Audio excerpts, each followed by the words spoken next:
Fellow Africans, happy and prosperous new year to you. Have you ever wondered why governments of the developed world invest huge sums of dollars in media outlets to reach citizens of underdeveloped nations? Have you ever thought about that? For example, the British government spends 600 million euros annually on the BBC World Service, with a weekly audience of not less than 96 million people in Africa. That's a lot of number. You see, there is a battle for our mind out there. Hence the media investments by Western powers. A battle to condition the mind of Africans for strategic purposes.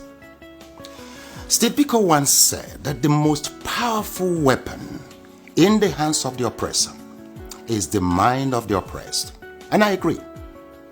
In the words of George Orwell, the most effective way to destroy a people is to deny and destroy their own understanding of their history. Fellow Africans, as at this first day of the year 2021, the darkest thing about Africa is not a caricature image and misinformation out there. No. Or the state of the continent as we know it today, but the ignorance of Africans, of who and what Africa is. The minefields navigated so far, conspiracies survived, and the formidable obstacles ahead of us. That's the problem.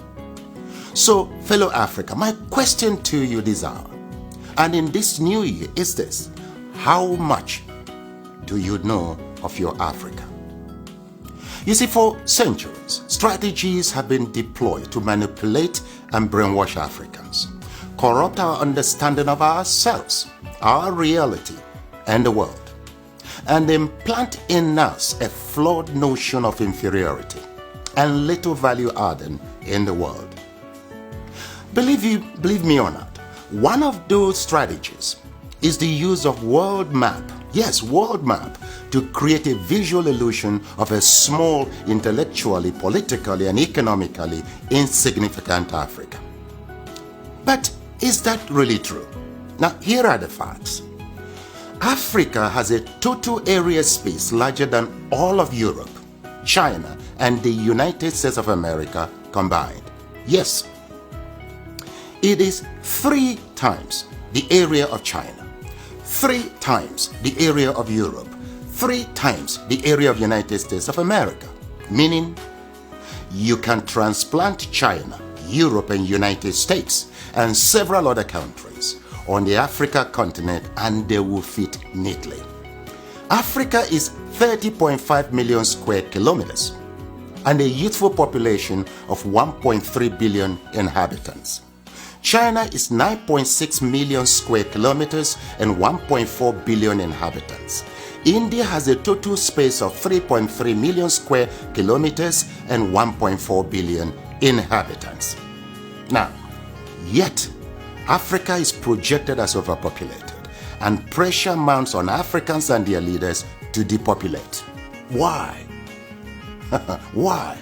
Now, please note, Africa is home to 60% of the world's arable land, 90% of raw material reserve, 40% of gold reserve, 33% of diamond reserve, 95% of platinum reserve, and holds the largest bauxite reserves in the world. Of course, in addition to manganese, woods, uranium, crude oil, and others. Yet, the continent is touted as the poverty capital of the world and ripe for depopulation. The question is, why? Well, President Jacques Chirac of France provides an illuminating insight.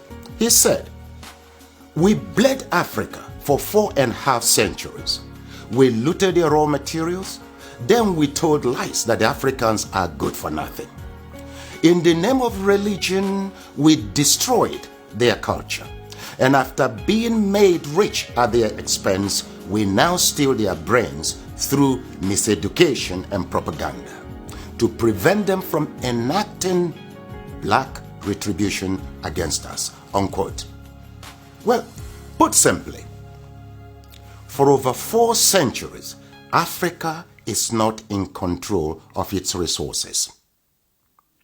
Look, a 2016 study of Africa by the NGO called War on Want reveals that 101 companies, mostly British, control $305 billion worth of platinum, $276 billion worth of oil, and $216 billion worth of coal at 2016 market prices. Yes, they own mines or mineral licenses in 37 African countries and control vast swaths of Africa's land, 4 times the size of the United Kingdom.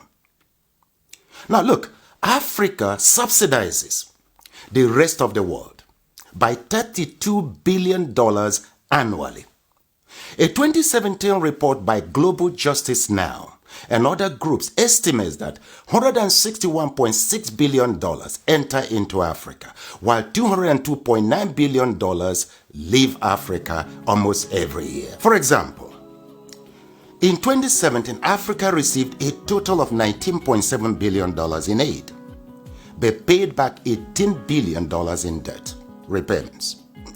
Debt burden is killing Africa. African governments have borrowed between 25 and 75% of their GDP, but with little or nothing to show for it.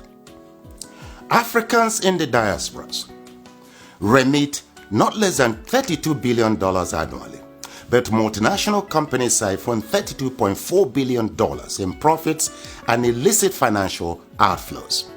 Look, an estimated $29 billion are stolen via illegal logging, fishing and poaching annually. How can any continent, country or people accumulate and sustain wealth, growth and prosperity with such statistics? That's a great question. Well, look, hopefully, now you know your Africa better. Edmund Mbiaka once wrote, "Peace of mind always comes with knowing who you truly are, where you currently stand, where you positively need to be, and strongly believing in its possibility." Africa needs to control its resources, no doubt.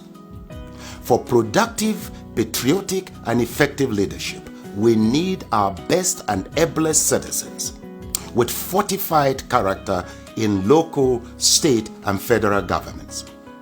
This must be given utmost consideration in upcoming elections across Africa. Let me say it once more. Our problem is not the age of our leaders, but unfortified character. It is your responsibility to protect and defend your Africa. The starting point is to educate and transform the mindset of our leaders and peoples. Look, the least you can do is to assist with ensuring that this message reaches every African. Slavery destroyed us. Religion divided us. Ignorance controls us. And truth scares us. With these retrogressive forces, Africa will remain a dark continent. So we must renew our minds. Please share this video in support of my efforts at reconstructing Africa through mindset transformation. You see, together, we will reconstruct Africa and take charge of our destiny.